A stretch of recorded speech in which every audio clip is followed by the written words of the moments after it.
This is about continuing to raise awareness of the need to have just and logical and effective drug laws. We got drug laws in our state right now that are ineffective, counterproductive, racially discriminatory. It's a huge driving force behind the fact that Wisconsin has a state budget that spends more on prisons than it does on the entire university system. And we're literally spending more locking people up in Wisconsin than we are spending to unlock human potential, and that's backwards. That's just going down the wrong track. And I want to see Wisconsin not only strike a blow for personal freedom, but also strike a blow at one of the root causes of mass incarceration. And hey, this is even about opioids. If you look at the states around the country that have legalized medical marijuana, they're seeing opioid addiction and overdose rates dropping. So, you know, for people with chronic pain who are dealing with chronic pain management, cannabis is an option that can steer them clear from the addictive prescription drugs, the opioids that are being handed out like candy. There are so many reasons why we need sane drug laws. This is something that has been driven into a black market underground. I say bring it up above ground, have it sold in licensed dispensaries, tax the legal sales so that we derive public benefit. The drug is being used, it's being sold.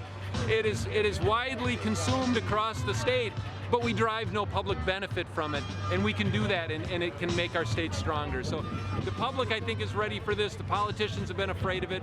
All that's missing has been political will, so there's a need for political leadership, and I want to provide that.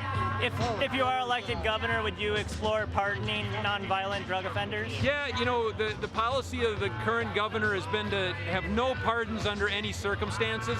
That's one of the many reasons why we imprison twice as many people than a state like Minnesota, for example. And we keep people in prison. We lock them up and throw away the key. And if somebody's in prison for a nonviolent offense, if they haven't committed a violent act or damaged property, we shouldn't be keeping those people behind bars. We should both consider and grant pardons in cases where people are in prison for nonviolent offenses. We've got to also think about doing away with crimeless parole revocation.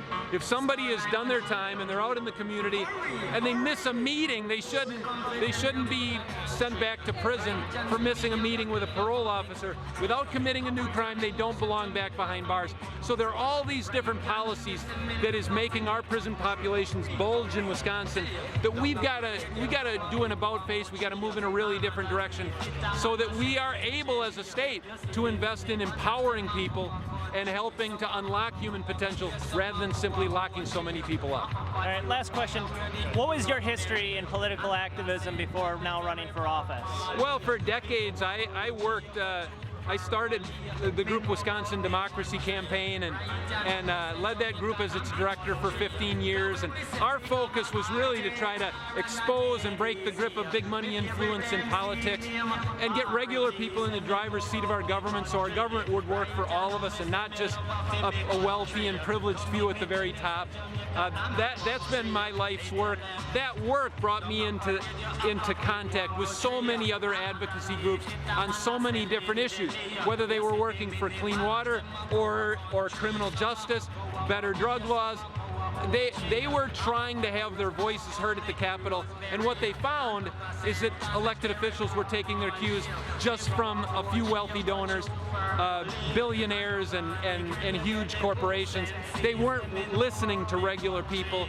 That's the problem underneath all these other problems, and it's something that led me eventually to become a candidate for governor. This is about breaking the grip of that big money influence so that we can have a government that actually responds to regular people and doesn't just do the bidding of a privileged few at the top. Thank you for watching, and if you'd like to support videos like this, please check out the donation link inside the description.